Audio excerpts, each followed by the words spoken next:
The future is now. Finding the No-So has never been easier. Subscribe to us on our new YouTube channel, follow us on Facebook, Twitter, and TikTok, and bookmark the new home for No Holds Barred, The Jenny Position, Wrestling War Zone, and all your favorite No-So podcasts at NorthSouthConnection.com. It's New Year, new No-So. NorthSouthConnection.com.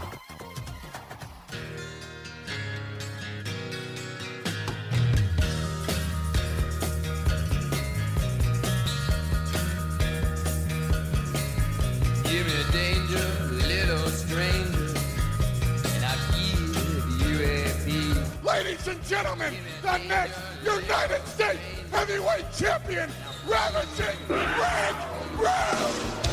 There's nothing in my dreams, just some ugly memories.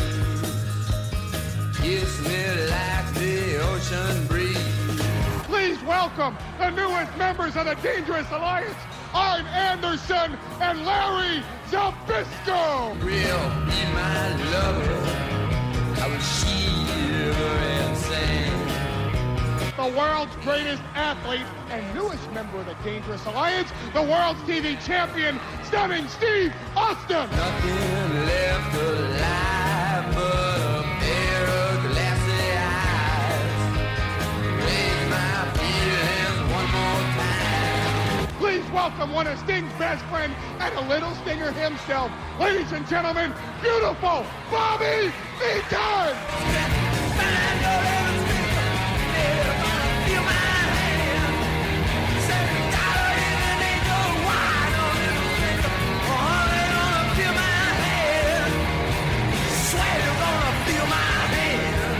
It's not a lineup, it's not an army, it's not a stable, and it's not a family.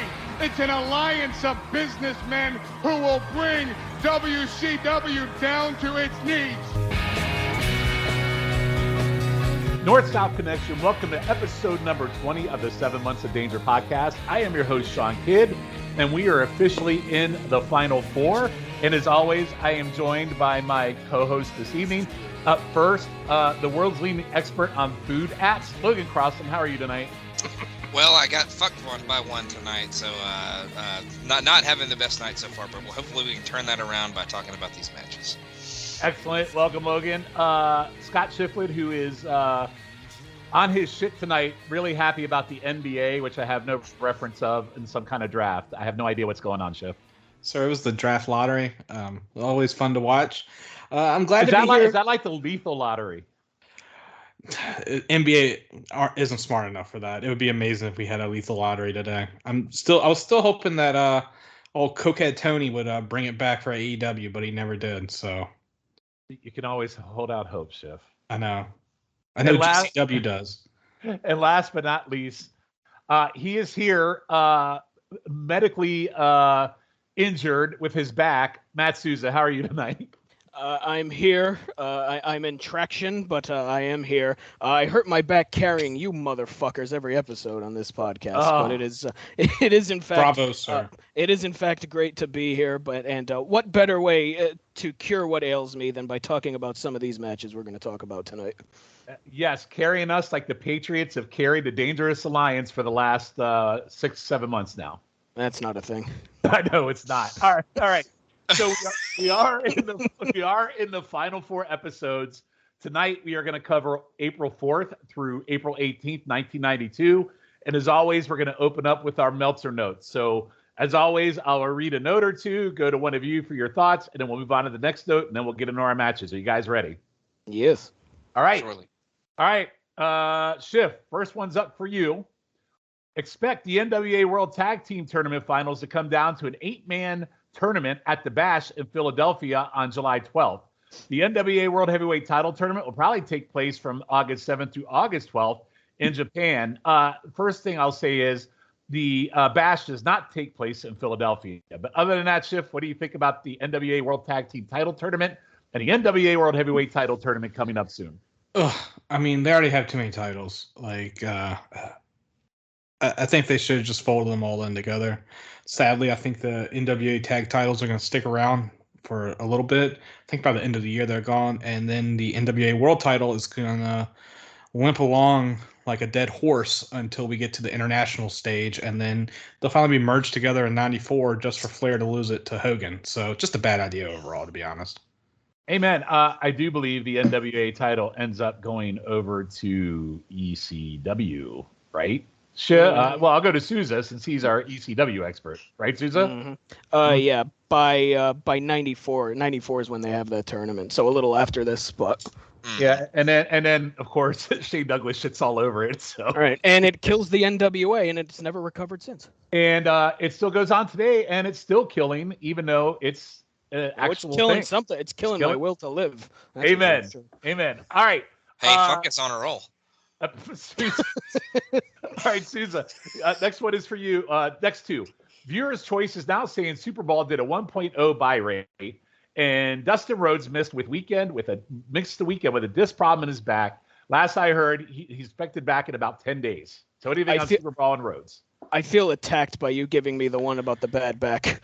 So Souza's going to be better in 10 days? I fucking hope not, because that would suck. We're only on day one. I know. I mean, Souza, I had to give it to you. I mean, the opportunity presented itself, so why shouldn't I? If I had $1 for every time I heard that. Is 1.0 a good buy rate? I've never memorized the buy rate thing. I think it is. I think it's like 600,000.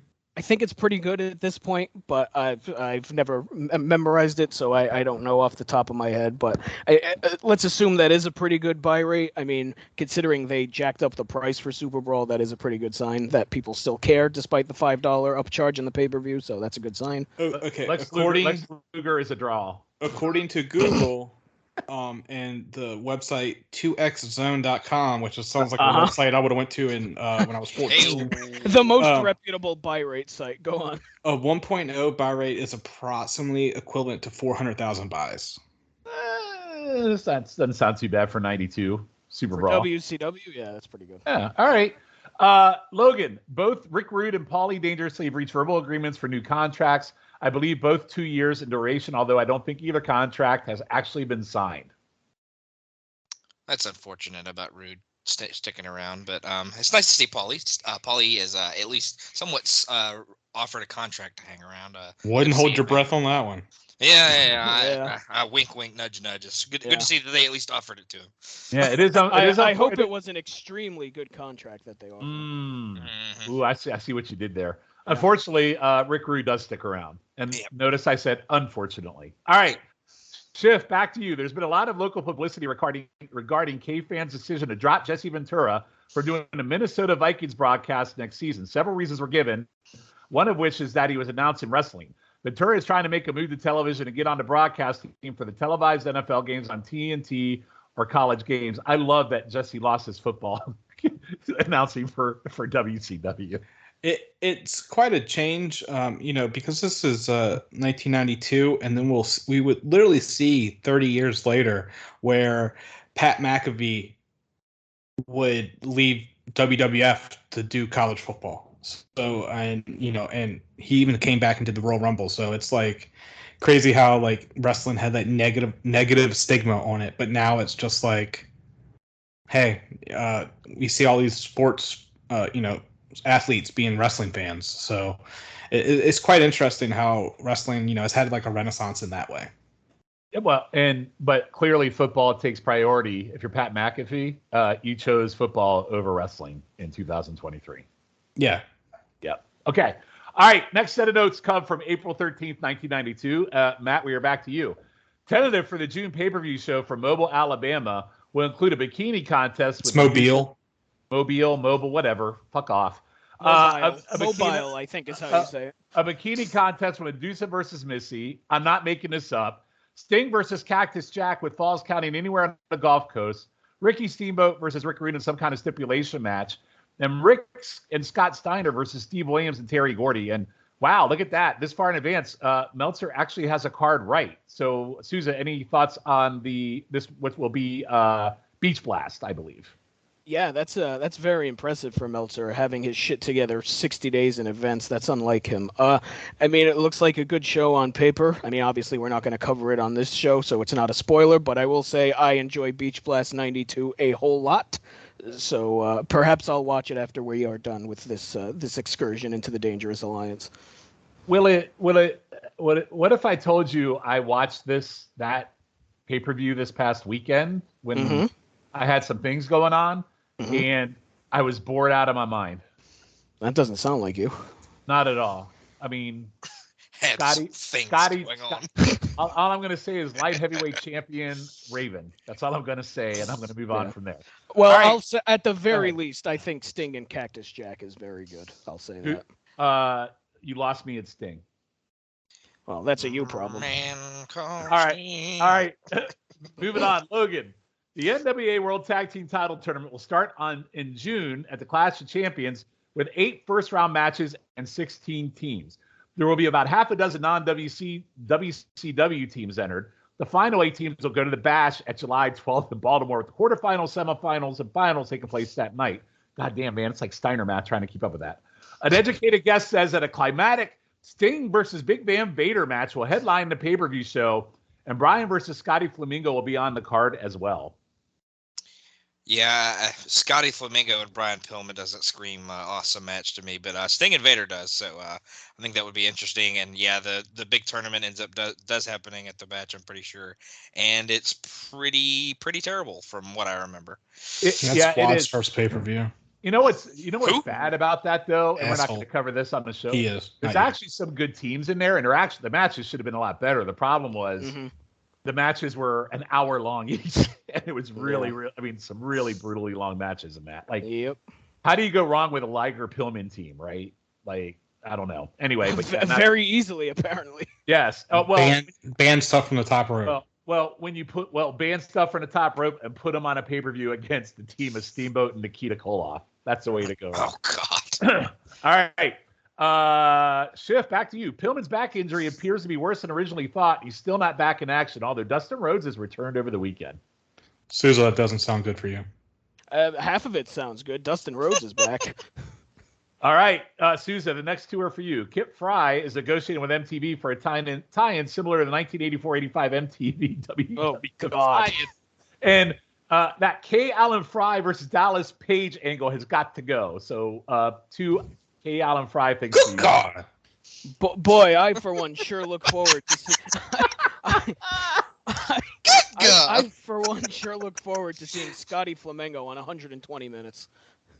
Yeah, and I look forward to seeing. Yeah, and I also looking forward to that MTV tie-in of WCW. Ricky Steamboat on remote control. I mean, that's ratings right there. The real world cast could have worked at a WCW event. Like, come on, what are we doing? I would have loved that. Yeah. All right. So, Logan, next one's for you. And I put this one in here because I actually went to this card. Oh. So, April 3rd in Washington, D.C., this is at the D.C. Armory, saw Johnny B. Bad pin Tracy Smothers. Valentine and Taylor beat Zank and Bagwell. Koloff pinned Diamond Dallas Page. JYD beat Cactus Jack. Wyndham and Rhodes beat Austin and Zbyszko. Steiners beat Anderson and Eaton via DQ. And Rick Rude beat Steamboat via DQ, and Sting pinned Vader. So I was actually at that show. It started out rough, but by the end it got pretty good. Yeah, I will tell you. How did it go? I will tell you. Once it got to the Wyndham and Rhodes tag team, from there it was really good. Yeah. Yeah, that's about what I would have guessed. So that definitely checks out. Is it too much of a shit take to tell you that I was a kind of a hidden Valentine and Taylor tag team fan? Of course you were. I was. That's because Taylor's the WCW MVP of these two. Well, but him and Valentine as a team, they're actually not very bad. I believe it. You're right. They're not very bad. They are very bad. Okay. How dare you? They are the current U.S. Tag Team Champions. So how dare you? Oh, excuse me. 1,000 pardons. They beat the great team of Josh and Simmons. How do you slander such a great team? My mistake. I stand corrected. All right, Schiff, last one is for you. Steve Armstrong is apparently history over a contract dispute. No word on El Gigante. God, he's still in this. But nobody mentions his name anymore. In fact, I'm not even sure anybody even remembers him. Jesus Christ. Wow. No, not remembers him, but remembers his name. Meltzer is shitting all over El Gigante. Wow. Yeah, Meltzer was kind of a dick in the 80s and 90s. The guy's mom died. What a dick. Yeah. Oh, nobody remembers him. His mom died. But he does. Mrs. Gigante, of course. Meltzer pulling the big boss man gimmick on El Gigante. But it was giant. He does show up in WWF soon, right? Like, like 6 months or so. Rumble yeah. 93. Yeah, he shows up at the Rumble, yeah. The giant Gonzalez. Yeah, so he's still got a ways to go, though. We're only in April, so it's a long ways away. So. Yeah, Gigante, nobody remembers your name because your mama's dead. That was my best. One of the greatest all-time. One of my favorite all-time things from the Attitude Era. Makes me laugh every time I watch it. All right, so we're gonna jump into our matches. So we're gonna start off with April 4th, 1992. Yes, and NWA Pro Wrestling. What are we doing? All right, NWA Pro, April 4th, 1992. Our first match. Oh, shocker! A 6-man match. It is Ricky Steamboat, Barry 90s or 2000 shocker. 92. Ricky Steamboat, Barry Windham, and Dustin Rhodes versus Rick Rude, Steve Austin, and Arn Anderson. So there's no rude word insults tonight. Arn does his little ping pong spot in the match. JR is still pimping the bunkhouse tags that he's been pimping for the last 2 months. Austin and Dustin have really good chemistry. Austin blocks a monkey flip from the corner, goes a second rope, and Dustin rebounds with a clothesline. The crowd gets super lit for the Rick Rude and Ricky Steamboat face-off. I think they've done a really good job of building this feud, and a lot of the next 2 episodes of this pod are really centralized on that feud, which is, again, the build's been great. Steamboat shots and sends Rude over the top of the clothesline. Windham comes in as the Beast fighting all 3 heels to escape their corner. He then takes the majority of the heel heat. Rude and Windham collide hard in the mid-ring. The hot tag is made to Ricky Steamboat. He beats the shit out of Rude and loses his shit and does a rain dance in the middle of the ring, and the crowd cheers for him. He does this crazy little, I imagine it's Schiff, during his NBA draft in the middle of the room when he's all excited. He does a top rope chop, a cross body, and then Austin comes in with a chair for the DQ. Steamboat gets the chair and he clears the ring. I went 3 stars on this. I thought it was really good, and all 6 showed up to work. It could have been better, but again, I thought it was a solid 3-star match. Suze, I'll go to you. What did you think?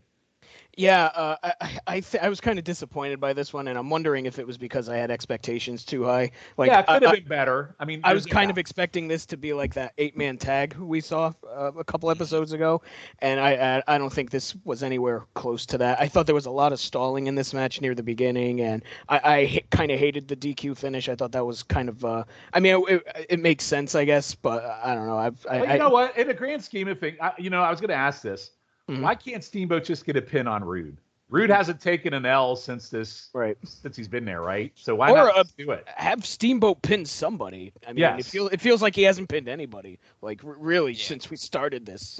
It doesn't necessarily have to be Rude. You have, Arn there. Arn can eat a pin. He's bulletproof. You have Austin there. He can eat. Yeah, but Austin's not bulletproof. But Austin's eaten a lot of pins and a lot of losses. Well, what's one more at this fucking point is my point. Good point. But I thought this was pretty disappointing given who was involved. So I only went 2.5 on it, and I do feel like, as is customary, the Dangerous Alliance had very little offense in this match. So 2.5 for me.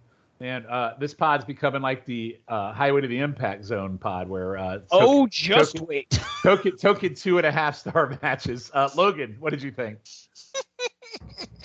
I don't appreciate that. I'm just kidding. I went 2 3/4. I went between you two.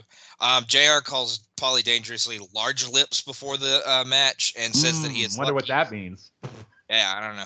Says he's lucky to have survived the past month with all the crap that he's been getting into, and everybody wants to kill him on the babyface side pretty much. Arn sells his ass off to start this one. Rhodes and Austin then get in the ring and bore things down a bit with some rest holds until Rhodes actually nails Austin with a clothesline as he's jumping from the middle rope. Thought that was really cool. Rude and Steamboat kind of then take their turn, and minute into their interaction, it's already better than anything that they did at Super Bowl. I thought they did really well in this one. Rude's selling of the arm made me laugh because he kind of sold it like he does at Atomic Drop. I thought that was really good. Windham gets trapped in the Dangerous Alliance corner and he kind of battles out. I thought that was really cool. And then Arn kind of catches him with a knee as he's running to get the Dangerous Alliance the advantage back. I like that. Nice to see somebody other than Rhodes taking the shit kicking on the face side for once. Wyndham actually took a lot of the offense from the DA on this one. I also like that every time Wyndham seems to be surging to get a tag, he gets cut off by somebody on the Dangerous Alliance side. And then when Steamboat finally gets the hot tag, he comes in like he snorted a couple of lines backstage as he's just jumping around and flailing and just absolutely wild. But yeah, like I said, we went 2 3/4. I enjoyed it, but it could have definitely been better for sure. Yeah, I appreciate your comment on Rude and Steamboat in this is better than anything they did at Super Brawl. That popped me. So that's very. It was. I mean, you're not lying. And by the way, Barry Windham, also probably a pod MVP next to one Terry Taylor, who we'll talk about, I think, on the next episode. But anyway, Schiff, what did you think of this? Yeah, Logan actually took a couple of my talking points, so I guess me and him had the same eye on certain things. I mean, like, we're brothers. Yeah, that is very true. Like, I love that lariat that you talked about, Logan, with that Dustin hit on Austin when he jumped off the middle rope. That was great. And, you know, we haven't been in love with all these matches per se, but you know who's been in love? Like, the crowd. Like, holy shit. Like, it is so ridiculously hot. Like, when Steamboat and Rude like face off, like, and the crowd's just going nuts. But also, like, when the DA is double teaming on Barry, like, you can hear like the crowd is like livid that like the DA is like getting anything in. And I just really enjoyed this match. I went 2 3/4. Like Susan said, I thought it was gonna be as good as the 8-man, but it was just there. It just wasn't, but it was still a lot of fun, a lot of frenetic energy. And then like Steamboat, you know, we're seeing like Steamboat snap, which we'll see more as this episode goes on. But like he actually grabs a chair and starts hitting people with it at the end, and like, you know, it's just crazy how we saw like ultimate babyface Steamboat like with the Flair feud, who's like the family man, and now he's just like fighting fire with fire. It's actually nice character development, if I'm being completely honest. Well, and it gets even better as time progresses on this. So yeah, so Logan, overall, what's the score on this one? 2.75. All right, 2.75, and worst match still Todd Champion versus Austin, and best match still the Clash of Champions tag, correct? As of before tonight, that worst match may be overtaken, but we'll see. Oh, we'll see about that. Mm-hmm. We'll see. 2 out of 3 falls. Moving on. We're going to our next match. It is from Worldwide Wrestling. It is Bobby Eaton versus Ricky Steamboat. Also from the same weekend. This spins out of the awesome Arn Anderson Ricky Steamboat match that we talked about on our last episode that shocked all of us. So Medusa, did anybody have a look for Medusa on this one? Yes. All right, Logan, what did you have? I said that she was wearing something that really accentuated her assets, if you know what I mean. Matt, I gave her a compliment. Right. See, I thought she was actually looking pretty tame here, so I just went with the generic. She looked like Vanna White. I put she looked lovely as a cruise piano lounge singer that sings Santa Baby to the old men. Oh my God. Jesus Christ. Very Santa baby. I mean, as a hers was people were like, "Hey, Santa baby." Yeah. as a talk like professional this. cruiser, I thought that was. I've never been more upset. I thought that was pretty creative. Never been more upset. I mean, didn't I give props for the creativity of that one? I'm not upset at you. I'm upset at Schiff for singing that fucking song. Good lord. All right. Moving on. So Steamboat, so get into the match. Steamboat hit a great head scissors on a leapfrog spot. Like literally he leapfrogged and literally hit the head scissors, which is really cool. They fight outside. Bobby takes a back bump and head scissors into the railing. Steamboat does that Bret Hart chest to turnbuckle spot. Bobby does a top rope knee. There's a big clusterfuck where everyone, including the ref, bumps into each other and the ref goes down. Medusa gets in the ring, grabs Steamboat and goes to kick him. He grabs the leg and blocks. She smacks him, and he smacks her back on instinct, which totally shocked the crowd and Tony. Like, Tony shits his pants. Steamboat immediately starts forgetting his decision. The Alliance starts running around the ring, which is odd because I'm not sure why they didn't just hit the ring, but they like literally just ran around the ring versus going in like to go after her. Anyway, Rude is angry with a chair and he literally destroys the back of the ring. Like that chair shot was absolutely sick. It's awesome. It's Oh, an yeah. amazing Mhm. chair shot. Outside, they shove Ricky's face into the concrete, and then they blur out the blood, which is really good. The Mhm. faces are out. As Rick continues to fuck up Ricky's face, dumb shit Sting, instead of saving How Ricky, rude. no, listen. Dumb shit Sting, instead of that's saving Rick Ricky, goes into the ring to confront Paul Lee and basically let his friend be killed on the outside. Nikita saves Sting from a phone shot and Sickles eaten. Finally, Sting gets his head out of his ass, and the faces make the save. This is really good follow-up to the Rude hanging angle and the Simmering Medusa Steamboat stuff they've been doing as well. The angles of this Steamboat Rude feud has been absolutely fantastic. The match was kind of basic at 2.25, but this is a 4-star angle. And Sting, by the way, still a fucking idiot. So, Logan, I'll go to you. What did you think of all this? Yeah, I went 2 on the match just because, like you said, it's kind of basic. Steamboat really dominated for most of it. I can't believe they did the Hurricane Rana / head scissors on the entranceway. I thought that was really cool. Yeah, that was really good. I thought it was cool that they kind of battled into that area in a couple of matches that we're going to talk about tonight. This one, and then once they kind of get back in the ring, Eaton kind of controls until that ref bump, and then I said, "Oh boy, the Medusa run in." That is not very 2023 stuff that we watched there, but that chair shot was absolutely sick, like you said, and the blurring of the blood was ridiculous. But I understand its necessity for being on network television. So, but yeah, awesome angle. The match was just kind of basic, man, too. All right, Souza. Yeah, I'm with Logan. The match was whatever. It was 2 stars. This was all about the post match. The post match was fucking fantastic. I mean, that chair shot Rude levels Steamboat with was incredible. Just the thud of it. It just sounded like Rude broke Steamboat in half with that chair shot. It was awesome. The blurring of the blood was great. I mean, it makes sense because you can't show that on morning television or whatever time the show aired. So, yes, Sting did not look good. I will agree with Sean with Steamboat bleeding out on the floor. Sting leaves the ringside area and goes in the ring. So not the best look for him. And the 90s where a babyface can beat the hell out of a woman and get cheered. Good Lord. I don't get like the alliance. That went all the way to the mid 2000s. The hell are you talking about? I don't get the alliance like circling the ring versus just diving right into the ring when that happened. That made no sense. And then Sting, this guy's been a fucking toolbox this whole fucking podcast. You're a toolbox. Yeah, I'm right. I'm not. But shit. Okay, you can get offended, but I'm not wrong. He's been an idiot. No, he's been an idiot this whole time we've done this show. He was just letting Steamboat get his ass kicked because he deserved it for hitting a woman.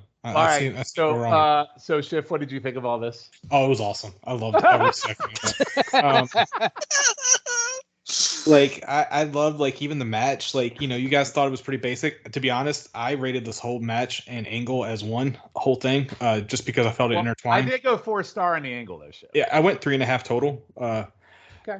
I didn't really think about it as the match. It shows how bad I am at this, but whatevs. But I like how Bobby Irish whipped Steamboat chest first into the turnbuckle. I really love seeing that. Bret Hart does it amazingly. Don't tell Bret that. His ego will already get big enough as it is. But yeah, the Medusa and Steamboat thing is we'll see as this episode, the next episode goes on, has been played perfectly. And I even have a note here that's Rude destroys Steamboat with the chair. I mean, damn. And to the digitizing, I think it adds something to the brutality that we can't show this. And it's in the mid 2000s they would be go to our website, or the late 90s go to our website and check this out. I could see ECW doing it or something. But yeah, I don't know what Sting's doing. He's just Steamboat, we're not that tight of friends. But then we see Nikita save Sting. I just loved it, and we get Sting and Rude battle, which has really been put on the back burner as we've progressed through this pod, as the listeners have seen as well, because this thing wholly started off with Rude coming after Sting's WCW title, US title, and said they were going to take Sting out, and it's morphed into Sting's the world champion now. But we talked about it last episode, instead of Rude coming after Sting, Vader is after Sting, and Rude's still stuck on Steamboat, which we'll talk about that shortly. But no, it's just amazing. And when they're hot, but then they have cold ass matches that we're going to talk about later tonight. Mm-hmm. All right, Logan, total on that? 2.44. 2.44. Okay, so I can run with that. All right, so big debut now. So same weekend, the Saturday night show, the brand new Saturday night show, which is really like straight up like an entertainment talk show. I don't know what the fuck they're doing here. It's fucking stupid. All right, so a couple of notes. The new theme song is So Carney Wrestling, and Jesse shits on the opening music, which I thought was fantastic. The director chairs in the like ring setup kind of deal on the stage was really goofy. And what sets this show apart, guys, is 2 out of 3 fall main events will be a weekly feature on the show, which I have a feeling as we get through our final 4 kills episodes, the gimmick of the match. Yeah, the final 4. Thank God. It also kills my will to live, but more on that later. Well, thank God there's only 4 episodes left in this pod because we don't have to live through this gimmick very long. So have I said enough that it's good that this pod might be coming to an end? Yes. So tonight's 2 out of 3 fall match is for the world television title, and it is Steve Austin versus pod favorite, the Z-Man.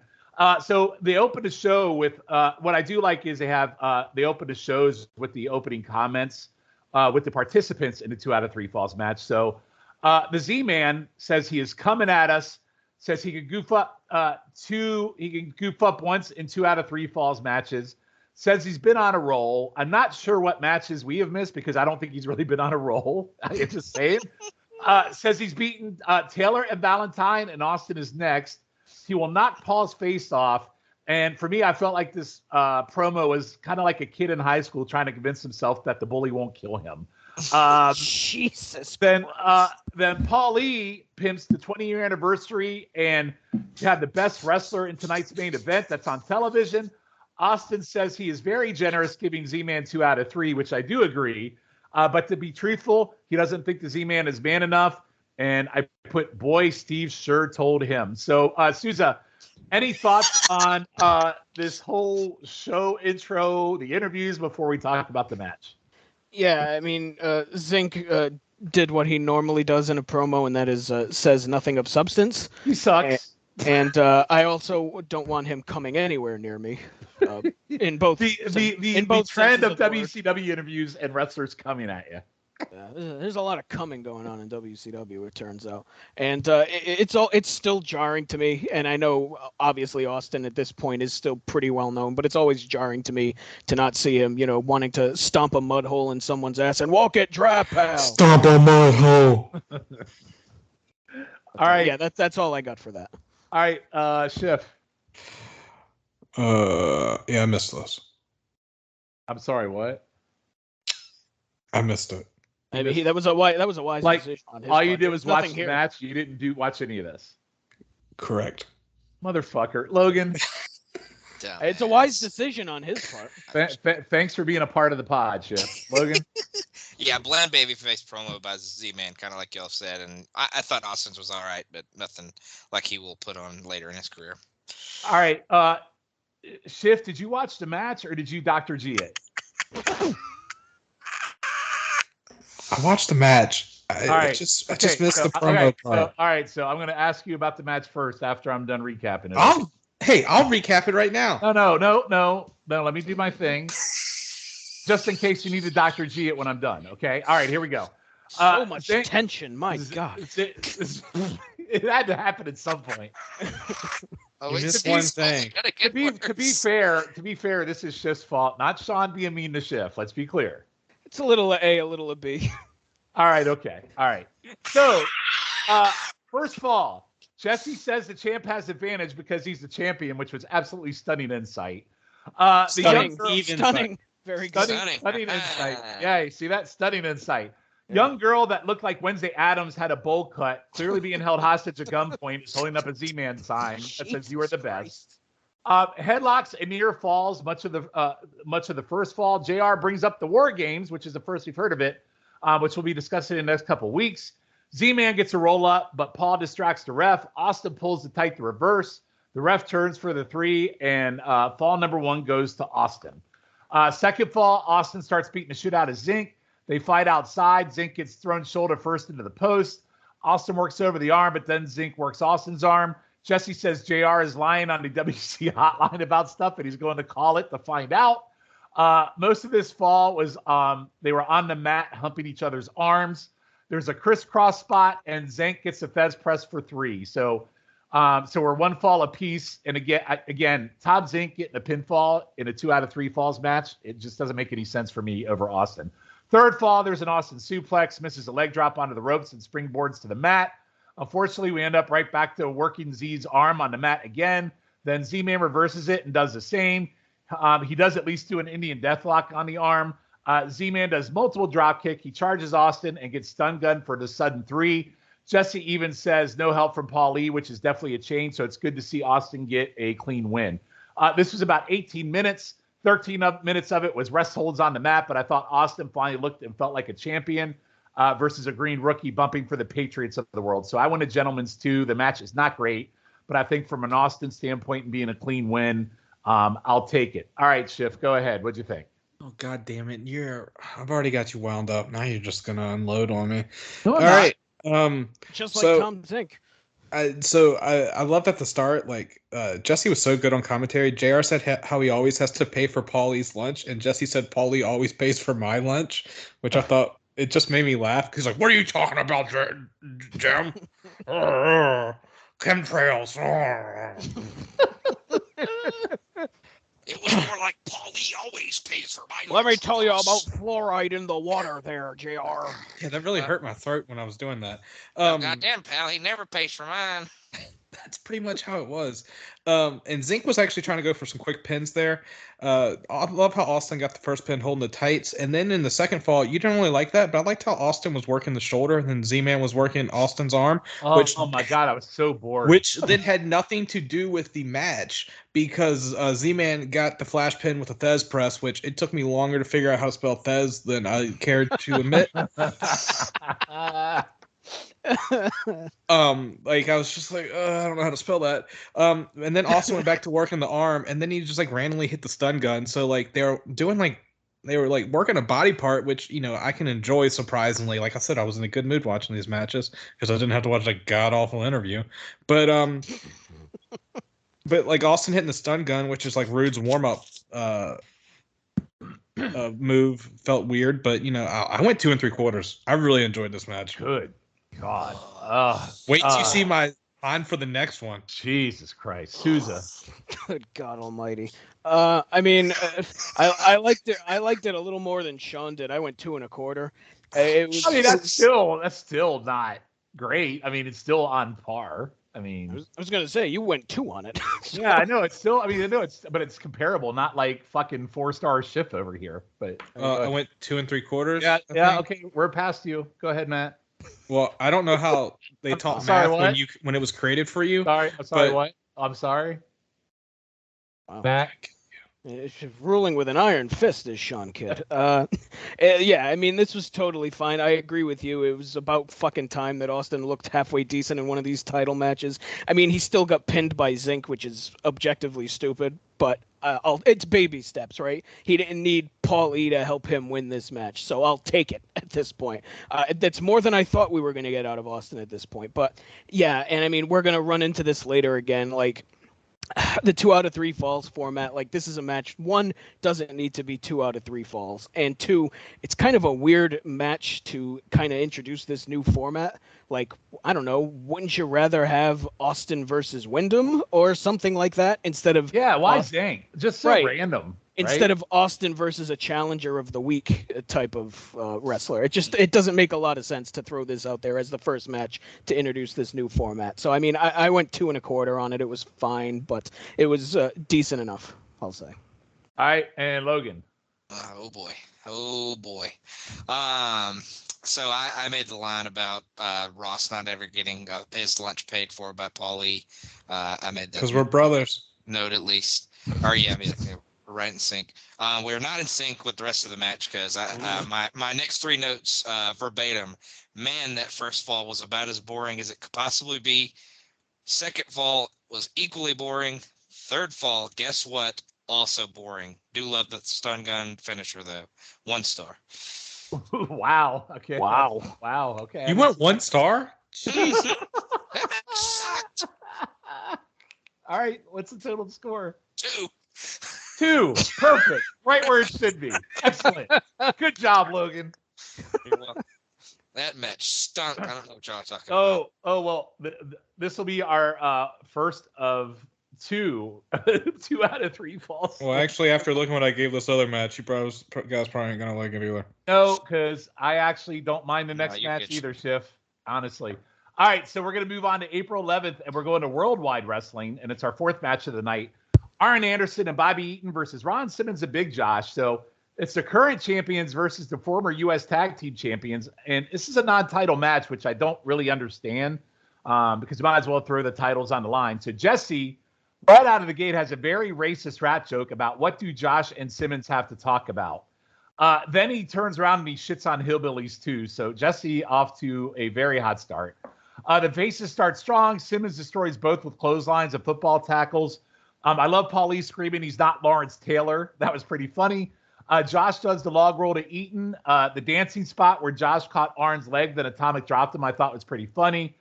Simmons misses a shoulder block to Eaton as Arn pulls him out of the way, and Simmons falls it was a pretty good crash to the outside. Thought that was a nice spot. Simmons catches Eaton off the rope into a sick power slam. Josh goes up top to jump on Bobby, but Paulie distracts Ron and the ref. Josh hits Bobby with a Northern Exposure. But on the other side, Arn comes off the second rope with Paulie's phone for 3. I thought it was kind of a dumb end because clearly Josh could see Arn sitting on the other side waiting for him to jump, but I still thought it was a pretty good tag that if longer and actually mattered more, could have probably been great. But I actually went 2.5.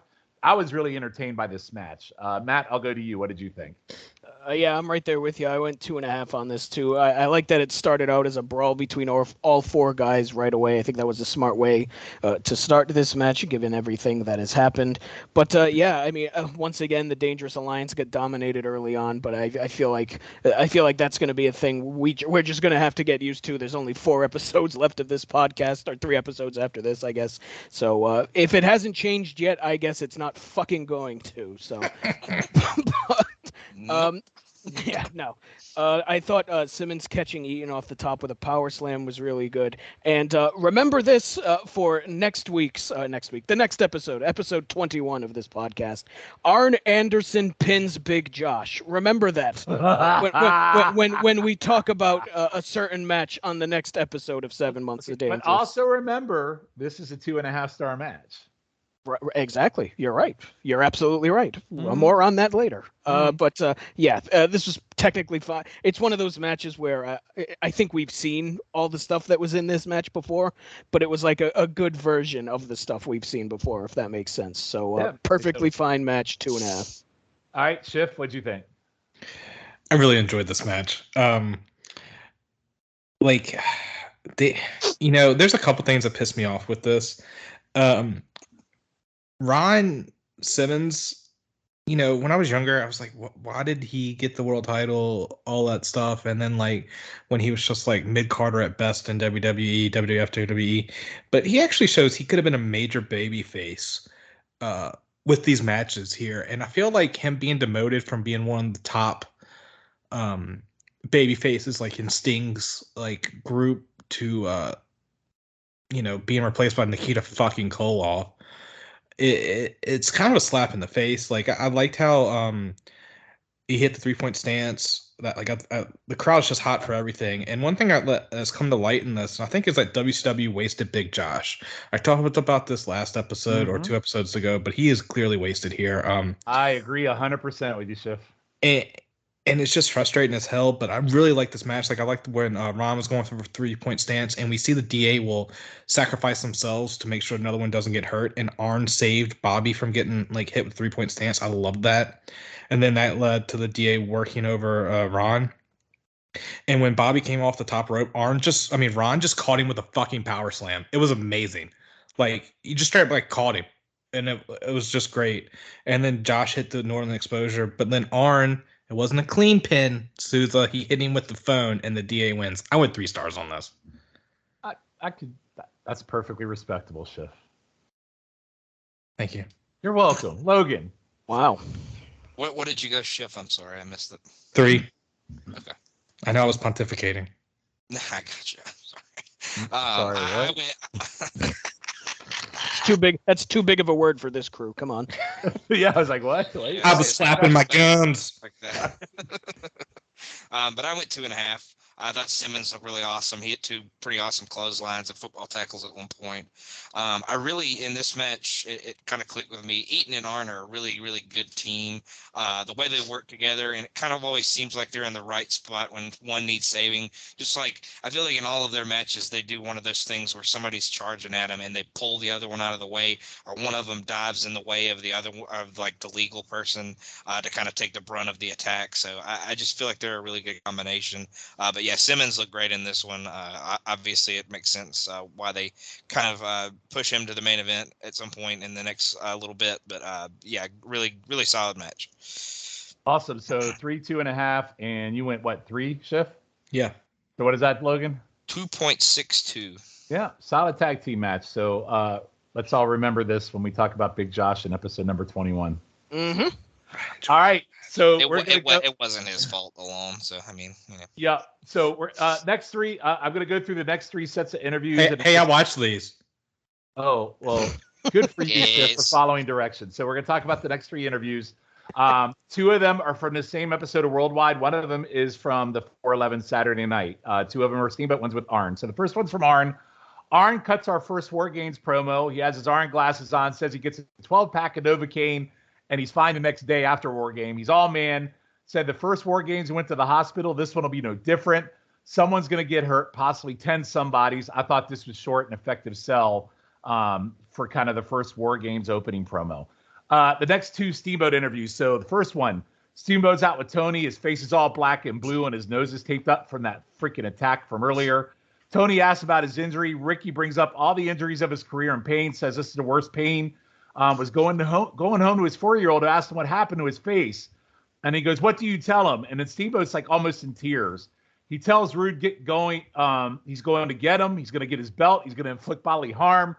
The crowd goes nuts. This is not his final chapter. He'll capture the U.S. title. Let it be written. Let it be said. I thought it was really good fire in this promo. Really good makeup job, too. And Steamboat just firing on all cylinders. So we'll go to the Saturday night Steamboat interview. So Steamboat's in the hot seat interview. So one of the things they also do on this new Saturday night program is they have a hot seat interviewed by JR and whoever the co-host is this week. The co-host is K. Allen Fry, who is just absolutely brutal. So Steamboat's on the interview stage, sitting in the director's chairs with K. Allen and JR. Ricky says he has a broken nose. Cheeks stress crack. Kip says he's very happy Ricky is going to handle this situation in ring. That's very important to him. Steamboat says he's fired up and he will take the U.S. title. Fry then says Ricky is part of the blame for hanging Rude, and what's good for one is good for the other. Wow. And I thought this was really interesting that Fry was basically saying to Steamboat, hey, you kind of deserve this, you miserable prick. That's kind of how I took it. Steamboat gets pissed and says this started at the Ninja. In another match, Rude choked him first. Fry says it feels too personal. Steamboat is bringing his home to the ring. Fry says Steamboat's bringing his home to the ring, which again, Fry kind of playing the heel here. Ricky stands up and yells at Fry about his 4-year-old having to see his face, and he will settle it in the ring. So again, pretty effective, short to the point Arn interview, and the Steamboat interviews, really, really good fire, showing a side of Steamboat that I don't think I've ever personally seen. Even in the Savage feud, like just fucking angry, pissed off. And God, Fry is such a miserable fucking asshole. Susan, what do you think of these 3 interviews? Yeah, I thought all of these were, most of these were pretty interesting, I'll say. I thought Arn was really good. Arn is a great promo, and I feel like he doesn't get the credit for being a promo. He gets the credit for being awesome in the ring. But he doesn't even have to think about it. He just goes out there, and it's just a natural, like, check my box. I'm good. And you could tell when he's cutting that promo too that he knows what he's gonna say. He's just super calm. He's not worked up or anything. He knows what he's gonna do, and he just fucking does it. So that was great. I thought this might have been the best we've seen out of Steamboat too. Mm-hmm. Like I think the stuff that happened with him and Rude, I think has kind of re-energized him because he was kind of I don't want to say treading water, but I feel like we weren't seeing the best out of Steamboat the past few episodes, and I feel like this feud feud needed something like this to happen, and I think it's been working for Steamboat. And boy, Kip Allen Fry's a fucking loser, isn't he? Jesus Christ, he looks like the farmer in American Gothic. I noticed that. Oh God. It's saying that Ricky's part of the problem, and Fry mentioning that Ricky's bringing his home life into the ring. Like, where the hell did that come from? Like, and finally Ricky just getting pissed off and saying, you know what, I'm going to settle this in the ring. So I thought Steamboat was really good during all this, and Kip Allen Fry can get straight to fuck, as we like to say around here. Not the worst co-host we'll see on a 2 out of 3 falls Nope. match in our future by any stretch, but yeah, it's awful. Absolutely awful. Logan, what'd you think? Hey, I resent that remark, Jimbo. I'm Yeah. just kidding. I'm just. Kayfabe, don't break it yet. Yeah. Sorry. No, but Steamboat was great here. Showed a ton of fire. K. Allen Fry was an absolute miserable looking prick the whole time he did this interview, and I really like dug into the family stuff a little harder than I feel like he may should have. So yeah, that was a little uncomfortable. But and then Arn talking about old war games and how he had injuries that he's never gotten rid of from matches that he's been in that cage was a nice little spot to put in there to kind of hype that match coming forward. But yeah, Steamboat was awesome. All right, excellent. Schiff. Yeah, Arn saying how he gets a 12-pack of Novocaine for something normally and he's fine, I thought was a great line. As you guys mentioned with Steamboat, like, I love how he starts with his back to the camera and he won't show his face, and you turn around and you're like, oh my goodness. The makeup there was pretty great. Says it's going to hurt Rude where he gets the most and take the title. And with the K. Allen Fry, like, I just took it as, like, yes, he comes off as heelish, but he's not like David Crockett, like, automatically sucking up to the baby faces. So I did enjoy that part. Like, he seemed to be more neutral. But yeah, I mean, he did hit below the belt, but I don't want to hear what Richie Steamboat's doing. So yeah, he should handle it in the ring. I mean, for perspective, if you really think about it, I mean, he did hang Rude, and then he smacked Medusa. So it's not like Rude. I mean, you could see Kay Allen's point of view, but I don't think it came across the way they wanted it to come across. I think it came across, definitely, yeah. Mm-hmm. But I get where they were going with it. It was just poor execution, I guess. Yep. But anyway, good stuff. All right, moving on. April 12th, 92. So the next day, we're going to main event. And we have a singles match of Arn Anderson versus Brad Armstrong. So a 1987 Crockett special match here. So Arn goes old school Anderson and works the arm, rams it into post, and leans his foot back on the post for traction, which I really love it when they do that spot. I like TA and Tony bringing it up as an Anderson trademark. Brad returns favor with Arn's leg to post and works the leg. They go back and forth, working each other's arm and legs and doing limb work. Brad does a second rope drop kick for 2 and then a figure 4. Anderson ties up the ref. Paulie attacks Brad to break the figure 4 up. Arn blocks a Russian leg sweep and hits an old school gourd buster for 3. Again, I could see where this match wouldn't be for everybody, but I thought it was kind of old school Crockett limb work Anderson match, which I'm a total mark for. I love this shit, but I don't think it's for everyone. It was only 8 minutes. I actually went 2.5 stars. I really liked this match. Schiff, what did you think? All right. You didn't like it? No. I guess I was in a really good mood watching these matches because, like, to be honest, I've said before, I think even on this podcast or previous ones, I never really got Brad Armstrong because, like, he's really hyped up by, like, us wrestling nerds. He can wrestle. I never really got that, to be honest. But I loved Arn working Brad's arm, and it was just amazing. And then Brad started working Arn's leg by wrapping around the post, and, like, you see, like, a nice knee to the gut from Arn to Brad, and then Arn selling the leg, and it was the leg that Brad worked, and it was awesome. And Brad hit a nice missile drop kick, and I was like, damn, I was getting into this. And then Brad got a figure 4, and Arn distracted the ref, and Paulie hits Brad. Brad reversed the Russian leg sweep, and Arn hit the gourd buster. I went 3 stars. I really enjoyed this match. Schiff, I can respect that decision too. Look at you, Schiff. You're impressing me. All right, now I'll turn it over to Susan. I shit all over the match. Go ahead, Susan. Now, wait a minute. Now, why would you think I would do that? Well, because I heard you go, oh my goodness. So I assume you're going to shit on it. I mean, look, I'm not going to shit on it. I'm just saying 3 is very high from what I rated it. I respect it. Oh, I respect all the ratings on this show, Sean. You see, That doesn't. Now that's not true. I mean, that's not true, and I certainly wouldn't expect you to because I don't. I could barely get through that without laughing. I mean, look, this is a match that's not for everybody. I thought it was fine. Like, I'm not gonna go 3 stars like Schiff. I went 2 on it. I thought it was perfectly fine for what it was. For me, this came across as nothing more than an enhancement match for Arn. Which is fine for what it was. It was like 8 minutes, 10 minutes, something like that. So I mean, it was a pretty lengthy one of those, but I don't know. That's the way this entire match came across to me. Like there was no chance Brad Armstrong was going to beat Arn Anderson, right? So to me, that's how this came across. I did like that Arn used the Gourd Buster. I don't think we've seen him do that yet in the Dangerous Alliance. So that was an old school move for Arn. I enjoyed that, but outside of that, I mean, it was fairly standard enhancement match, I thought. So I went 2 on it. All right, Logan. I also went 2.5 with you, Sean. I thought Armstrong came out looking like a creator wrestler. That's the worst part of the match for me. I love that Arn being aggressive to the arm. I really like the focus limb work, kind of like you talked about, by both guys. Saw a little match, nothing special, but I thought Armstrong was really impressive. I think, like I said, last episode ago, or 2 episodes ago, I think he maximizes his minutes really well with these guys, and what we've watched at least. So I think he's really underrated for the most part, just because I think he really knows when he has a big spot, and he really shows up when he does that. So, all right. So what's the total? 2.5. All right, very good. Man, getting some solid. I mean, we're getting some solid 2.5 matches tonight. And we're about to change and turn that upside down on the next 3 matches. Yeah, these next 3 are.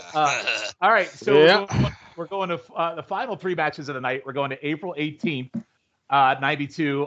First up, WCW Pro, our first match. A tag team that I wish I thought we were going to escape and never see again on this show. The Freebirds return. Main Street, Atlanta, GA. Well, that's not the song they come out to anymore, Chef. It's the Freebirds taking on Bobby Eaton and Larry Zbyszko. So Medusa comes out. Did you have a look for her on this one, guys, or no? I did not. Okay, I put retired. Great. What is it? What's the country singer look? The Grand Ole Opry look. Grand Ole Opry. Yeah. So it's very countryish. The Freebirds return, and all of us wish we had an excuse not to watch them come back. Very good. Go ahead, Logan. I said she looked like blonde Reba McEntire. She had the big hair. Oh, there you go. Country singer. So good. I like yours better. We'll go with Reba McEntire. Fancy. Sousa, I appreciate you acknowledging the excuse not to watch them pun for that. I got you. Garvin forearms Bobby outside, then kicks Larry outside. Hayes double clothesline outside. Tony and Myers, one of those homemade I'm a Freebird sign outside. We like those homemade signs by our fans. I thought that was stupid. What's your excuse? I don't know. Hayes does a neck breaker to Bobby off of one of the worst setups by Bobby you will ever see. It was just awful. Tony brings up Larry, has been under a lot of pressure about his matches lately. End comes as ref pushes Hayes to the corner. Medusa in to kick Garvin, who ducks. She hits Larry, who gets folded up like an accordion on a back suplex for 3. This was kind of a borderline squash. I think Larry and Eaton should call it quits as a team. And you could definitely tell Eaton wanted to be anywhere but here in this match. I thought it was just a fucking mess. I actually only want 0.5 star on this, and that might be kind. This match absolutely sucked. Susan, what did you think? No. Just no. Dud. Really? Dud. Oh, wow. Dud. There is no world where the Freebird should be beating anybody from the Dangerous Alliance. Dud. I mean, have you seen Larry Zbyszko's record lately? I mean, let's be honest. Right. Larry should beat the Freebirds, and this is me saying it. Dud. Wow. Logan. I went with you. I went 0.5 star. Freebirds getting any offense, and especially picking up the win, is an absolute mistake. And my other note is, what a clusterfuck. This was just an absolute mess. Just a disaster. So not very good. I mean, I will tell you, Zbyszko ate some shit on that back suplex, though. He sure did. That's probably where the half star came from. Yeah, I think it was a suplex because he I really could be ate shit. persuaded into going quarter star for this. Go quarter for that suplex, but then Logan would have to do more math. Oh, it's okay. At least it's not a dud. It's harder to do math on the dud. That's just All right. Schiff, go ahead with your 2 stars. I mean, we're close, but Oh my god! Boy, like I quit. I like how Hayes actually did. I Like, can't believe you started with I like Hal with a Freebirds match. Hayes hit a nice double clothesline on the floor. I love it. It was temporary low because then we get some double teamwork from the DA, and Larry actually had a nice swinging neck breaker. And I'm gonna say, and this is for obvious foreshadowing, Tony says that Larry is under stress from Paulie and Medusa. And then, like, shortly after that, Jimmy Jam got the hot tag. All 4 were fighting, and Medusa kicked Larry back, and the Freebirds win. I went 1.5 stars, but it's more for the story that was being told, because then we see a little bit more with Larry and the DA coming up. I can't remember if it's this episode or the next episode. I just felt it was more story driven, and as for what may or may not happen at Wrestle War. What the hell kind of laughing gas were you on when you were watching these matches? Good Lord. Logan, what does that take that to? 0.62. All right. Ooh. What's our lowest score ever? H. Christ. The lowest score ever is 0. That's coming up. What was the 0? The champion. We went was over that this. 0? I thought that was like 0.35 or something, no? No, it was a dud city. I think you're All thinking right. of YouTube Roulette, which is another show we were all on. Okay. All right. Next match, number 7. One of those famous 6-man matches. So it's Brad Armstrong, Marcus Alexander Bagwell, and Tom Zink, which, again, I feel like we've seen that tag team 100 million times, versus Rick Rude, Arn Anderson, and Steve Austin. And my first note in this is, gee, I wonder who's going to eat the pin in this one. It's just like when you were bitching about AEW, how it's like they say all these matches, but you know who's going to win from the very start. That's how I felt with this match. It's the same. I mean, you know exactly who's going to eat the pin in this. Yeah. So no rude name calling in this one. Tony runs down to War Games team and brings up the WCW committee, adding Nikita to Sting's team. And can he be trusted? Is he friend or foe? So we're still trying to run that gimmick. Or is he a dangerous alliance plant? I'm like, oh my God. So I love arrogant Arn. Here he flexes his arm on Bagwell. Rude does a nice back suplex and clothesline on Z-Man. Z-Man takes the heel heat. The idiot doesn't tag when he has a chance. It gets beat up some more. Austin does a weird forward roll into the ring post as Z-Man moves. Bagwell gets the supposed hot tag. All 6 are in the ring. Arn does a spine buster and gourd buster to Bagwell for the 3 and clean win. Well, that match happened. Bagwell eats another loss. Standard 6-man. I went 1.25 stars. Schiff, what did you go on this? I lost my place. You went 1.25. I went 1.75 here.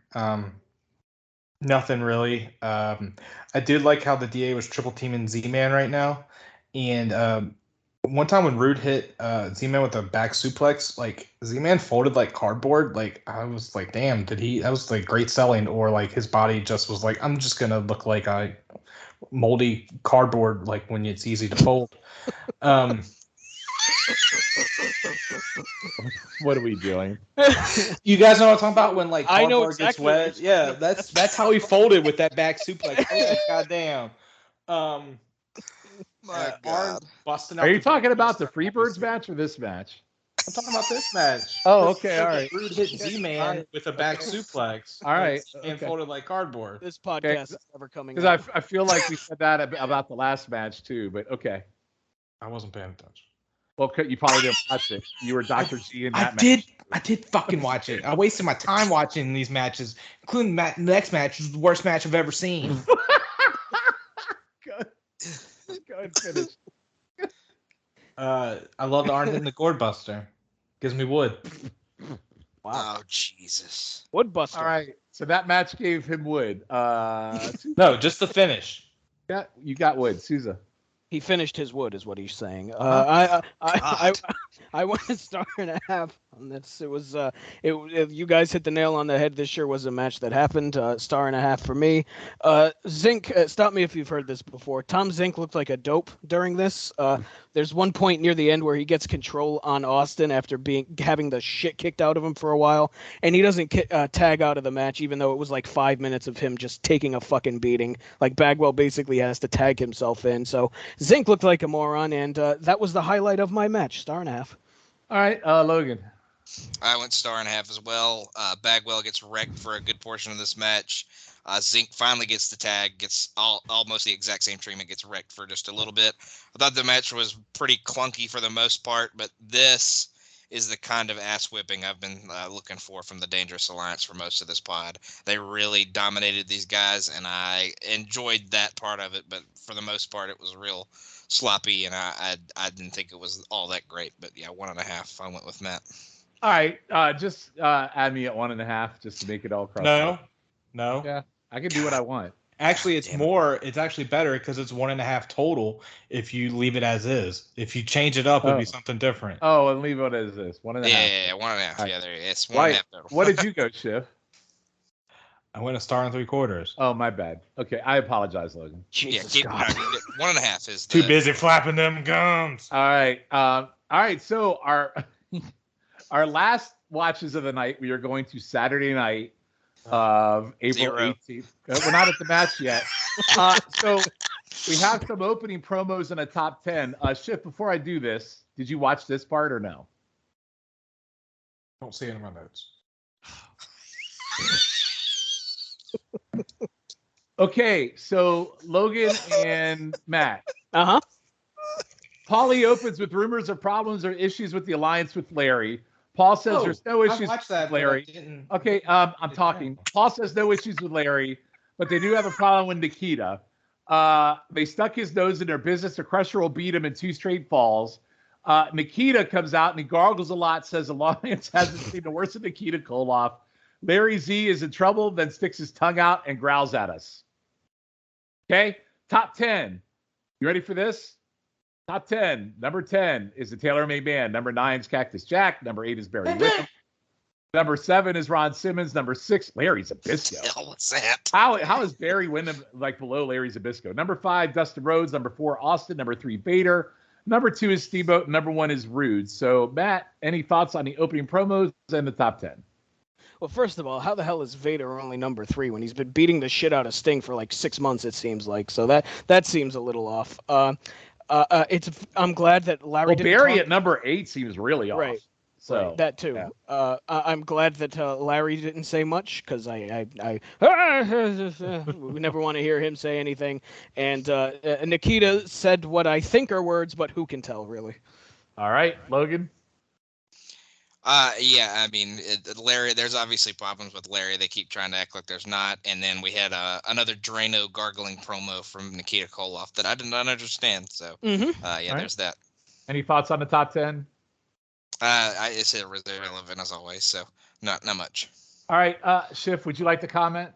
Yeah, I do like how they have the U.S. champ be number 2. It adds, number 1. It adds like that being the U.S. champ is like the stepping stone to being the world champ. Yeah, but he's not the number 1 contender, so it's pointless. Hey, I don't make the rules. I just abide by them. All right. Well, he doesn't watch everything either. So. Well, you don't. You got me watching shit. Well, guess what? You know where the I thought you were happy fuck. during this watch shift. What happened? Yeah. It sort of ran out with this match. Oh. All right. And speaking of, let's talk about our last match. So it is another 2 out of 3 falls match.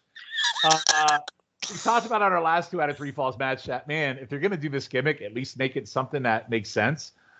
Larry Zbyszko versus Nikita Koloff. And this is the first match that we've watched Nikita Koloff in since she's been back. So first up, Medusa comes dressed out, still in her Reba McEntire gear. Larry, actually, to me, looked like he put on a little weight because he was a little thick in the middle. Nikita's music is very Great Value Bad Road Warriors music. It comes out to some kind of really terrible music. However, the crowd loves them. Dusty and so it's Dusty and JR are still debating why Nikita is here. It's still very unsolved after 2 months after his return. And apparently Nikita still can't get in front of Sting. So Really stupid gimmick here. So Nikita actually wants to shake hands. Larry is on his verbal shit from the initial tie-up. There's a lot of stalling. Larry actually tried and missed a drop kick. Like, Larry trying a drop kick was one of the funniest things I've ever seen. Medusa randomly yells Missy Hyatt at the camera for no reason or context whatsoever. There's a lot of headlock. Larry finally hits a back suplex and neck breaker. More headlocks, more Medusa, Missy Hyatt, and even JR wants to know what the fuck she's talking about. Larry hits a nice pile driver for 2. Larry goes for the brainbuster. Nikita with an awful small package for 3. For fall 1, 3 count. Jesus Christ, that was 15 minutes of garbage just in fall 1. All right, fall number 2. Paulie is out, now concerned that Larry has lost his first fall. Larry chokes and kicks and punches a lot. He slams Nikita on the outside. There's a double clothesline. Both go down. More Larry choking and headlocks with a "shut up, you fat slob" thrown in. Dusty and JR almost laugh on commentary as Nikita's heads turn purples from too many headlocks, which is very true. Medusa distracts the ref. Nikita goes for sickle. He's tripped by Paulie. Larry throws Nikita into the ropes. Nikita ducks. There's a sickle for the 3. 2 straight falls. After the break, we cut to Missy, who catches Larry and Paul arguing in center stage hallway, with Paul tearing photos off the walls, and the cracks have officially begun. This match was 30 fucking minutes. 1992, Nikita and Larry should not be in 30 minutes, 2 out of 3 falls, anything. Enough said. I went half a star. Are you serious? Oh, Yes. motherfucker. You are out of your mind. Okay, listen. I went half a star. There was some shit in this. Larry, listen. It's very angle heavy. So I went half star. Angle heavy could be done in 3 minutes, not 30. I went half star. You're half wrong. Well, I went half star. You're wrong about everything almost. All right, I'll go next. Larry and Nikita stalling. Not a lot has happened so far. Dusty said killing time is Larry's thing. Also, killing me is Larry's thing. Headlock of Doom. Go from headlock to abdominal stretch. Koloff hip tosses out and he sells the back. Headlock. Dusty said his mom isn't dating Jack Palance, which I don't know who the hell Jack Palance is. Dusty and JR are bored as fuck. Same here. Another headlock from Nikita. Still a headlock. Larry just kicking Nikita in his back. Larry hits pile driver and gets 2. Nikita gets the worst inside cradle ever for 1. Then, I just lost track of time. I start calling Nikita Hogan because Larry can't beat him. And Hulk Koloff not going down for 3. Nikita got a sunset flip, which was terrible. Another chin lock of Doom. Now Nikita gets a sleeper hold.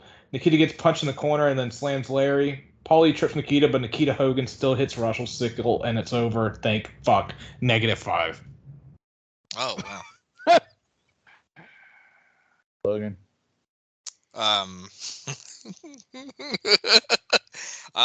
Medusa must have done something with her hair because I made another note for her. I actually said she looked like she came off the set of a rock and roll music video. So she must have floofed her hair up from the Reba McEntire gimmick earlier. And she actually asked for the camera to be taken off of her for once. So I've never agreed with her more in my life.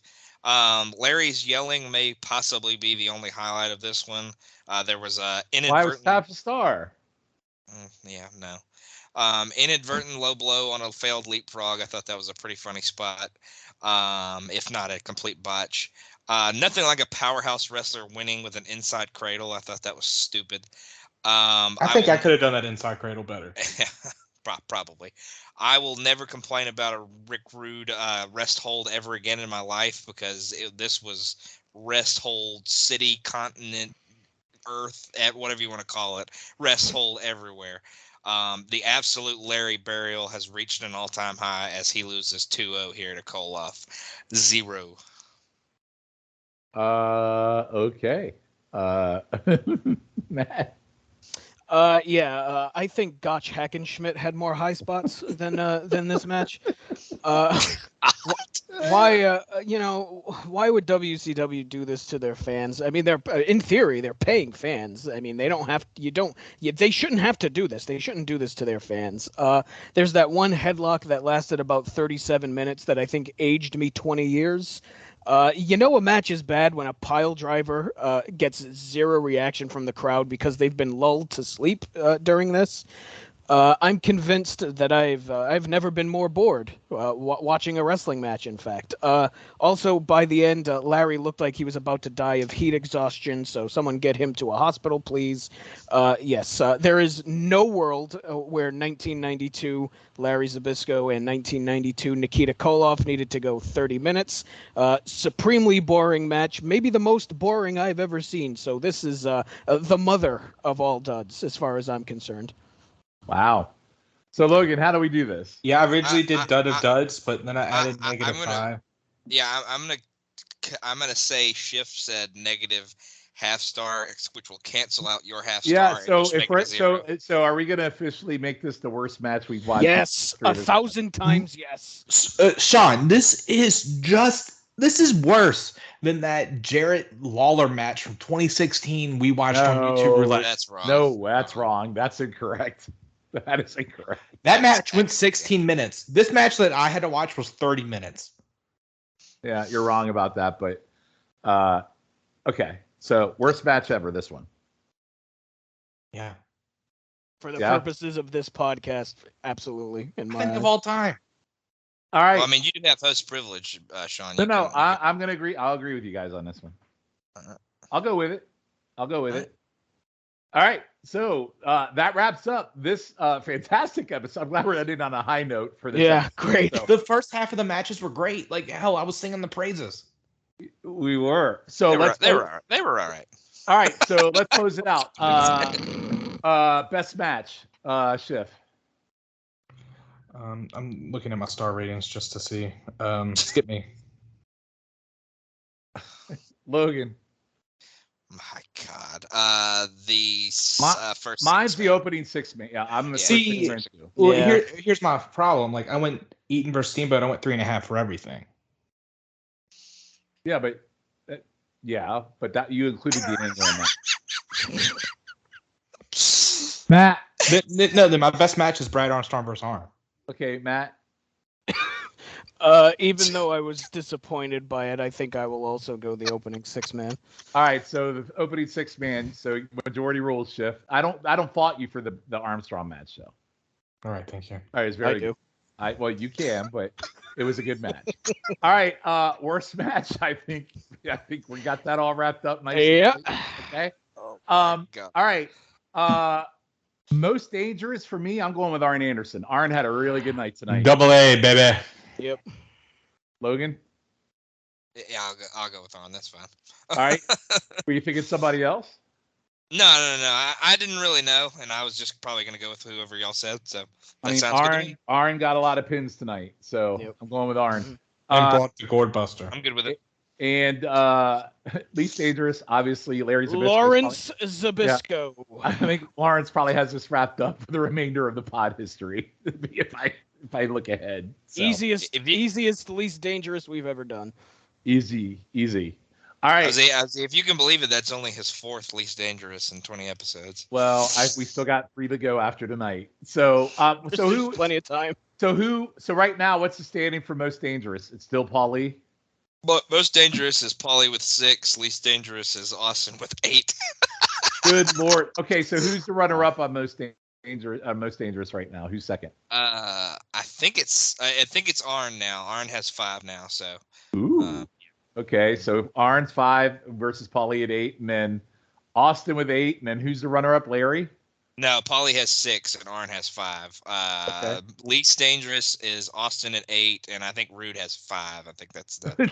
Well, I don't think Rude's gonna make. Well, I don't know if Austin's got a fighting chance at this point, but No, Austin cannot be passed. He is the least dangerous person in existence. Well, that's a damn shame because Larry's about to earn some keeps over the next couple episodes. All right. Okay. Last but not least, on a scale of 1 to 5 on the journey of the Alliance, this one's tough because I feel like the majority tonight was the Rude stuff is really, really good, but everything else is stagnant. There's no movement on the tag team title front. The Larry stuff is starting to heat up in terms of where that angle's going, but this is kind of like, man, I think at most I could go a gentleman's 2, if that. So, Sousa, what about you?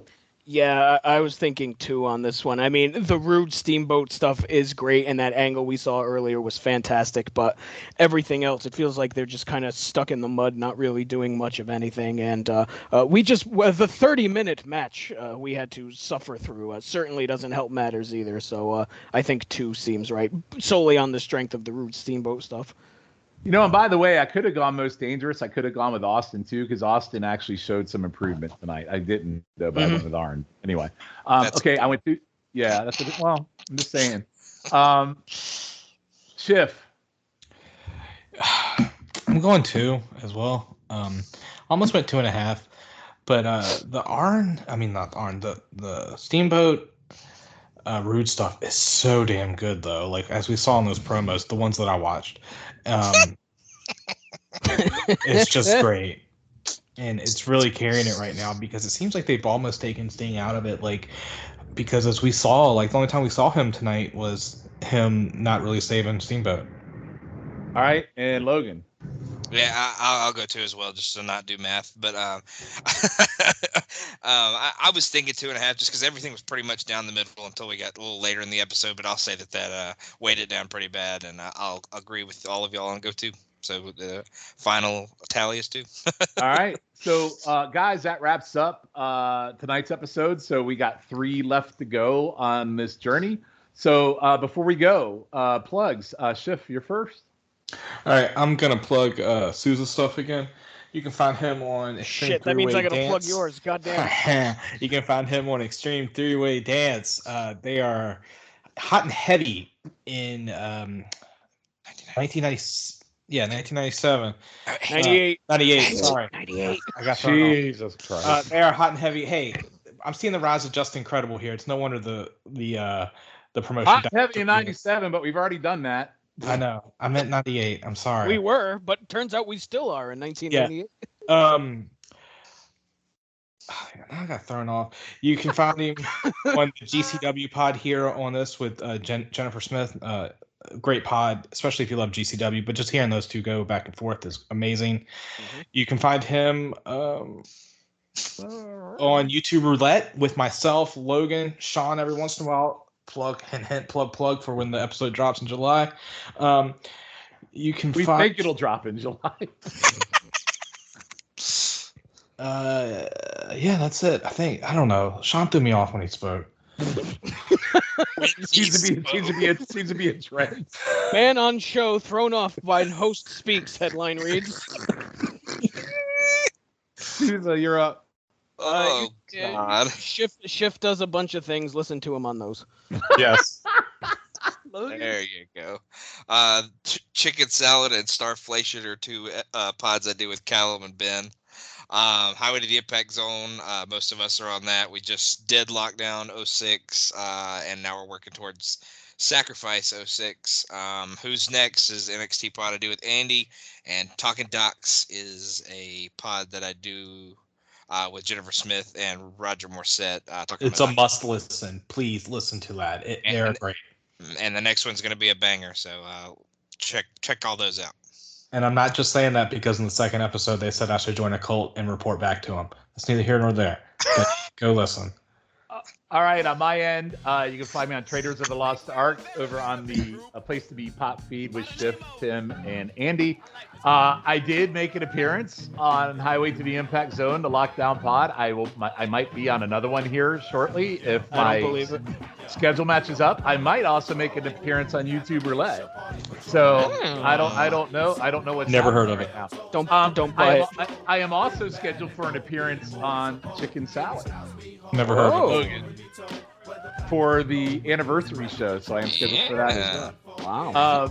Yeah, so a lot of stuff coming up, and last but not least, Crock and Roll, NWA Crock and Roll relaunch coming in June. We are recording here in a couple. No, we're recording that in a couple weeks.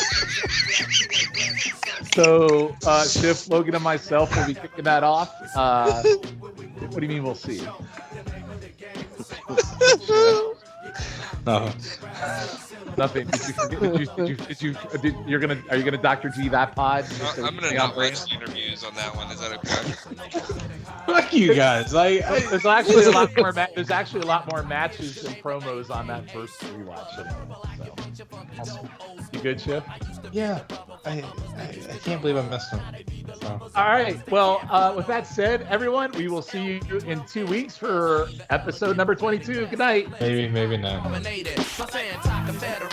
Highly commemorated and the most celebrated for connecting it. Word, verb, subject to the predicate. Plus, I got the etiquette to keep it moving and showing cats how it's done, cause it's the verbal combat position number one. Keep it beaming like a beacon. If it's lyrics that you're seeking, whether black or Puerto Rican, people back us when we're speaking. We got the kind of rhymes to get you ready for the weekend. To the mass amount of legions, they came for party pleasing. Our temperature is freezing, all kinds of different regions. The rhythm is the reason you're checking for what we've done. Please, son, our thesis, so rip it cool in pieces. Your rhymes ain't right, homeboy, you ain't a season. Hey, so my quality control captivates your party patrol. Your mind, body, and soul for who the bell tolls, let the rhythm explode. Big, bad, and bold, boys are bold. Well, it's the angelic man, relic, plan, repellent. My planned parent, manuscripts withstand bullets. Flashing like a Japan tourist, we command pure hits. While you cramming to understand these contraband lyrics, my fam submits to pray 5 times a day, climbing into your mind with live rhyme display. J5 finds a way to remain supreme, coming verbally harder, son, as if my name was Kadeem. Hey yo, my team dream works without Spielbergs or spill words. Communicate from the earth throughout the universe. I transmit transcripts, transcontinental lyrics, deeply rooted in your spirit. I love the power of words, nouns and verbs, dependent and sword. Linguistic art of war, no folklores or myths in my penmanship. The path of scholar warriors is what I present. Verbally decapitating those against Jahafi Sibilila. My words make sense. You got to get up on your vocab. You got to have vocab. Letters make words and sentences makes paragraphs. Quality control. The smart 7 tuna fish die here and a kid. Producers of the highest quality product. Cut Kim's new mark.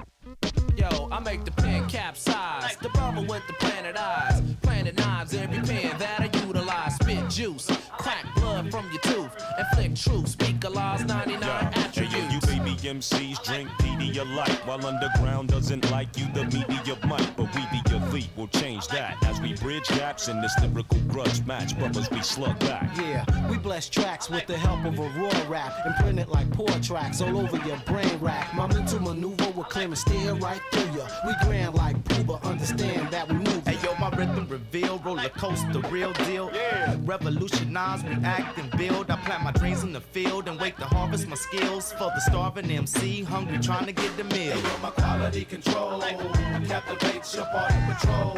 Your mind, body, and soul for who the bell tolls, like the rhythm explode. Big, bad, and bold, being boys are bold.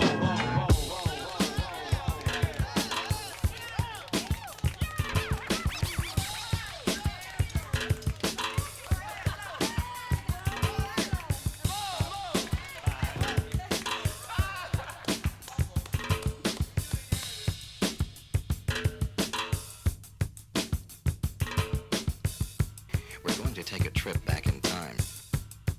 Are you ready to get into your time machine? Okay, fasten your seatbelts. Are you ready? Let's go.